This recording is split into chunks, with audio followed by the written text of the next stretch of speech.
Hey up! Right, I finally got some decent weather to get the onboard footage done for this video. It would seem to me that the Himalayan 450 has a rainmaking device fitted to it somewhere, although I can't find it, and as soon as you swing a leg over it and start the engine up, within 10 minutes it will start raining. Right, let me just get a couple of things out of the way before we get started on this review of the Himalayan 450. A lot of people are approaching me about reviewing certain Chinese motorcycles to compare with this and other bikes that I review for that matter. It's been going on for a long time. I did make a video about 4 years ago about why I avoid, where I can, reviewing Chinese products, especially when those Chinese products are offered to me by the companies that produce them. They're very difficult companies to work with. Quite often, I get emails weekly, sometimes daily, asking me if I will review certain products. The problem is, when you get to the late sort of stages of arranging the review, they usually present you with a sort of a contract. And in that contract is usually some stipulations about what you can and can't say in the review. And, I'm a freelance YouTuber. I don't work for anyone except myself. I don't really want to get into that. So I'm a bit picky about who I do and don't work with. And the other thing, of course, is I'm a little bit late to the game with this particular video. I think the first reviews of this bike came out at least 10 months ago. So, yeah, I'm very late to the game with it. The thing is, I prefer to wait for the press bikes because I get them for a long time. Usually it's minimum 2 weeks. Quite often it's a month or a little bit more. That means that I can get some decent mileage on these bikes and, really soak the details in so that I can give an honest, detailed, impartial review of the bike.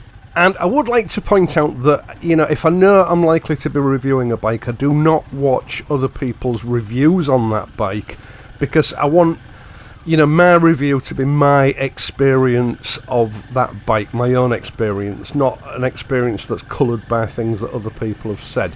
Now, to that end, I've got no idea what other people have said about this bike, apart from what I get told in the comments. Now, I do believe there are one or two niggles that people wanted me to answer questions on. I'm presuming those have come from other reviews, although I've got no idea who it was. I will try my best to sort of deal with those questions. And I suppose in a way that is the good thing about doing the reviews quite late, because it does give me a chance to sort of broach those subjects. Now, I've had the Himalayan 450 for 3 weeks. Generally speaking, before I do a review, I like to cover, if I can, around about 400 miles to, properly digest what the bike is all about. Due to the weather conditions, I've only managed to put 250 on it, or thereabouts. And more than half of that has been in torrentially wet weather, carrying a pillion. Which has actually been quite useful, because normally for filming purposes, I try to conduct the reviews in fine weather, just because of the practicalities of filming in the rain. So that turned out to be incredibly useful in assessing this bike, and I will be covering that and pillion use in this video. Right, so let's kick off by talking about the engine on this bike. It's a 452cc, I think it is, water-cooled single, and I have to say it is a super smooth power plant for a single. One of the questions that I keep getting asked about this engine is whether or not it is peaky. Now, when someone says to me an engine is peaky, what that generally suggests to me is that all the power is at the top end. So, you really have to be close, or at least 3/4 of the way through the rev range, or close to the red line, before it starts developing any useful power. In that respect, this is not a peaky motor. There's not an awful lot of power between sort of tick over speed and 2000 revs, and then you just start to get the feeling that the bike's lifting its skates up and getting ready to run. When you hit 3,000 revs, that's when the power really comes on, and that power is available right up to around about 7,000 revs. Now, just to put that into perspective, at 70 miles an hour, the bike's doing about 6,500 revs. So, yeah, this is not a peaky motor. The power band is very wide, and really, it's exactly where you find yourself riding all the time. You know, you're rarely, even in traffic, travelling below 3,000 revs.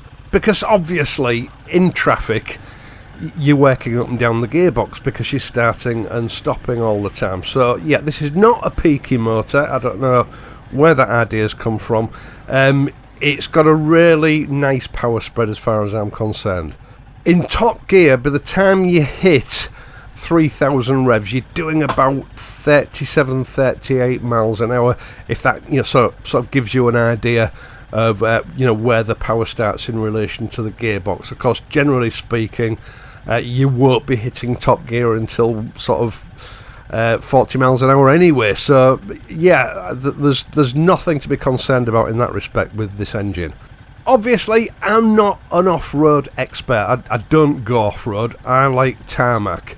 And it does strike me that you know, a bike like this, when you're running around at low revs on rough ground, the last thing you want is a big surge of power low down. So I think Royal Enfield have set this engine up really to be sort of gentle and unassuming off-road at low speeds, which is how it should be. And then they give you the power a little bit later on, about a third of the way up through the red range, which is right where you need it, travelling through traffic and out on the open road. The last thing you want is a surgy, unpredictable motor off-road or in slow traffic conditions. Now, having said that, you know, that's fine when you're riding solo, but this can be a noticeable issue when you're carrying a pillion, especially when you're emerging from junctions and roundabouts, that kind of thing. You have to give it quite a bit of throttle to set off sharply, you know, to integrate in those gaps that you're sometimes presented with in traffic. It's not an issue. It did catch me out the first couple of times because, you know, there just didn't seem to be the power there to get set off sharply. But you soon learn to just give it a little bit more throttle. It's a very eager little motor that spins up freely from a standstill. And although you might feel as though it's a compromise having to give it quite a bit of throttle to get set up with a pillion on board, it more than rewards you with the performance later on in the rev range. It's very docile and predictable until you don't want it to be. The gearbox is a very easy, predictable and precise gearbox, as you would expect from Royal Enfield. It did get snarled up once or twice when I had to change down to come to a halt abruptly, but this bike was a low mileage bike, so I will forgive it that in the expectation that it will clean its act up later on. Now, with a pillion on board, once you hit 3,000 revs, the bike really doesn't care that you're carrying a pillion. Very brisk performance, in my opinion. And out on the open road, sort of between 40 and 70 miles an hour, I would say this bike responds pretty much in line with the likes of the Interceptor 650 and the BSA Gold Star, for that matter. You know, it's got that same sort of feeling of power at mid to higher speeds. Engine braking is notably absent. There isn't any to speak of. So we'll move on to the subject of vibration. Now, any motorcycle will vibrate to some extent because, you know, you've got a piston of one size or another, or several pistons going up and down all the time, which creates vibration. I think people get a little bit blinkered by vibration, in that any vibration is bad. But really, that's not the full story. It's a load of tosh, if I'm quite honest. Low frequency vibration can be obtrusive and tiring. High frequency vibration, generally speaking, isn't a problem. This bike is pretty much like the old 411 motor. It seems to get smoother the faster you go. Now the main problem I have with a lot of bikes is you get that low frequency vibration at low speeds, so you start to get a numb arse. I didn't notice that at all on the Himalayan 450. At 70 miles an hour you do get a very slight resonance through the bars. I mean, we were travelling sort of 50 miles at a time in the rain because we just didn't want to stop. We just wanted to get to our destination, and I never found any vibration to be an issue at 70 miles an hour on the motorway. The Himalayan 450 is, you know, it's sold as an adventure tourer, middleweight adventure tourer, and, you know, in that respect it needs to be able to travel long distances in comfort, and this bike delivers, especially where engine vibration is concerned, as far as I'm concerned anyway. I think a lot of motorcyclists are just getting too bloody soft these days, that's my opinion. Now, fuel consumption seems to be quite impressive. I started off with a full tank of E10. I've done 250 miles and it's showing just below 3/4 full. I mean, theoretically that gives a huge range with this tank, although, you know, really I need to empty it to ascertain that definitively. But it does have an onboard fuel computer that gives you your MPG figures. In imperial gallons, this bike is returning just under 84 miles to the gallon on E10 with a pillion on the back, which is impressive. And, you know, just bear in mind that this is a relatively new motor with just over now 600 miles on the clock, so it's got some loosening up to do. It's only going to get smoother, more powerful and more economical as the miles roll on, and I have noticed a difference in the last 200 miles or so. Most motorcyclists with, let's say, a couple of decades of experience that have been around the block a few times and have owned a few different types of bikes will tell you the old wives' tale that a middleweight, well set up trail bike or trail style bike will outhandle most other motorcycles on the road. Well, it's not an old wife's tale, it's true. The problem with a lot of adventure tourers these days, they started off being sort of like that, but then they became more and more bloated and heavy, and they lost that agility. Royal Enfield have put it back in with the Himalayan. This is a really fine, neutral handling bike. Over the years I've praised a few bikes for being, you know, very well handling bikes. This bike trumps the lot. It's the best handling bike I've probably ridden in 20 years. It almost seems to handle by telepathy. I've tested this bike out on roads that I know really well, and, you know, I know the limitations of a lot of bikes on these roads. This goes way beyond the limitations of any other bike that I've tested, you know, while I've been running this channel. The bike is really well balanced. The steering doesn't show any signs of under or oversteer, and it falls into corners perfectly. The Seat grip tyres do exactly what it says on the tyre wall. They grip no matter what. And I soon found myself pushing this bike harder and faster through twists and turns than I would dare to do on any of the other bikes that I've tested on these roads. And the magic of this bike is that, you know, no matter how hard you push it, you never feel like you're pushing it to the edge of its capabilities. It always feels as though it's well within what it's able to do, even though you're going faster and harder than you might normally attempt certain obstacles. And, you know, I've got to say this, I think a lot of this comes down to the witchcraft of the suspension system that they've used on this bike. Now, we've got the upside down showers on the front, which feel a little bit stiffer than those on the Shotgun and the Super Meteor, and they do provide you with a little bit more noticeable feedback. The real magic is the rear suspension. Now, riding solo, I had it set up on position 3. With a pillion, I had it set up on position 5. And this is the best rear suspension I've tried on one of Royal Enfield's bikes. And in fact, any of the bikes I've owned over the last 10 or 20 years, it is sublime. Now, we all know that feeling where, you tend to swerve here and there to avoid potholes that look like they're going to have your suspension bottoming out. We all do it. You find yourself, you stop doing that with the Himalayan after a while. In fact, I actually found myself aiming for particularly bad potholes just to try and find what the limitations of the rear suspension on this bike are. And I still haven't discovered where they are, because the rear suspension just seems to soak everything up that you throw at it. Don't get me wrong, you can tell that you're going over them, but there's no bottoming out.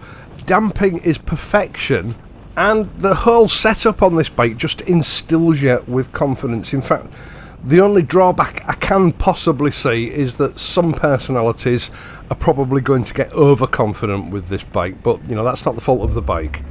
The Seat tyres are brilliant. I didn't find any limitations with these tyres, even in the wet, although, I must say, in the wet you should drive a little bit more cautiously, and I certainly did with a pillion on the back. But, whereas sometimes you do feel like you're riding on a knife edge with a bike in wet weather, even though you're being careful, there was none of that with the Himalayan. Braking is really good, especially a lot of bite on the back brake, which is handy when you're carrying a pillion. Which moves us into ergonomics and weather protection on this bike. Now, the clutch, I didn't really notice it. I know it's a light clutch, but even in heavy traffic, I didn't have any problems with it. Nice, easy clutch with a good feed out.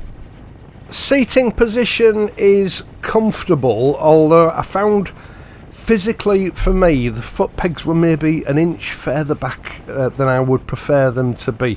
And I didn't have any problems, but I did find that I had to keep lifting my feet off the foot pegs to reposition them to change down and with the gears, and also to operate the back brake.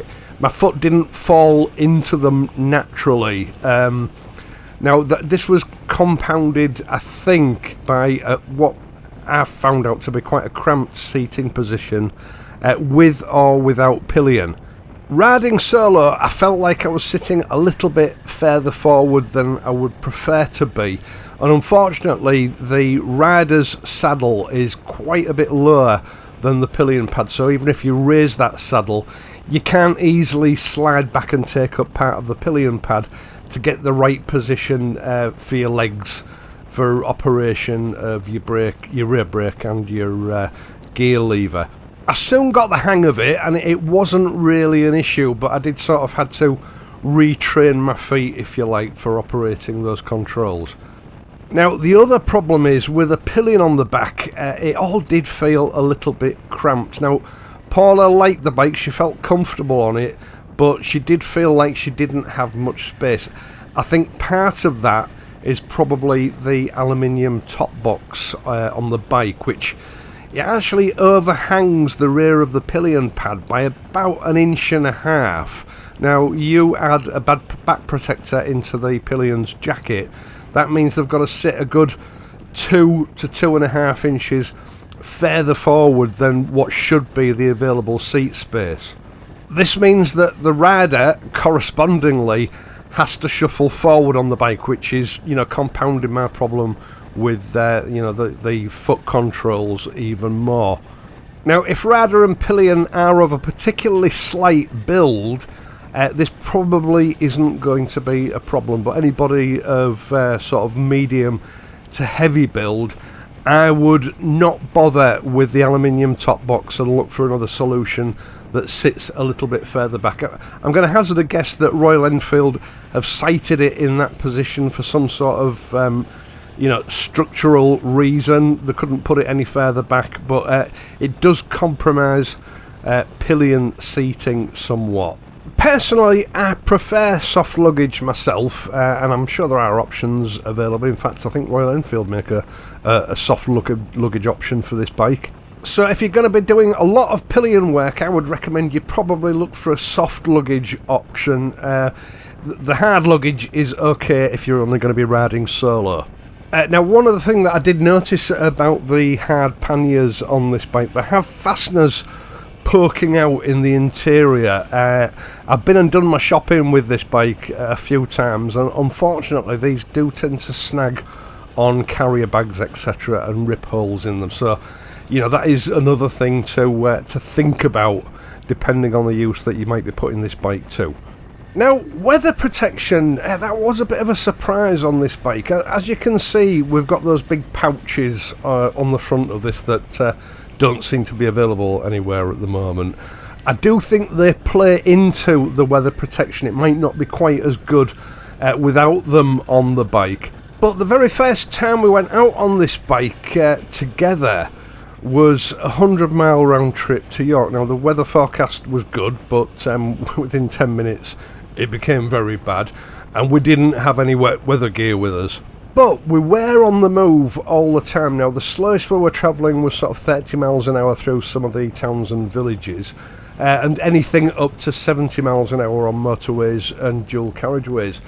And despite the persistent rain and the fact we didn't have waterproofs with us, the bike did an amazing job of keeping us dry. Now, that extra wide tank with a big bulge at the front, and as I've already said, those pouches, combined with the touring screen that's fitted with this bike, as long as you're on the move, they seem to sort of put you in a protective air bubble that keeps most of the elements off you.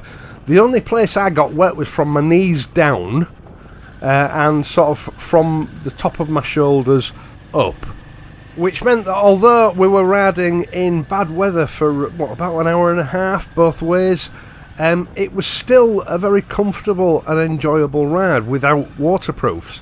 So there's obviously a lot more to the design of this bike than, you know, Royal Enfield just trying to make it look pretty.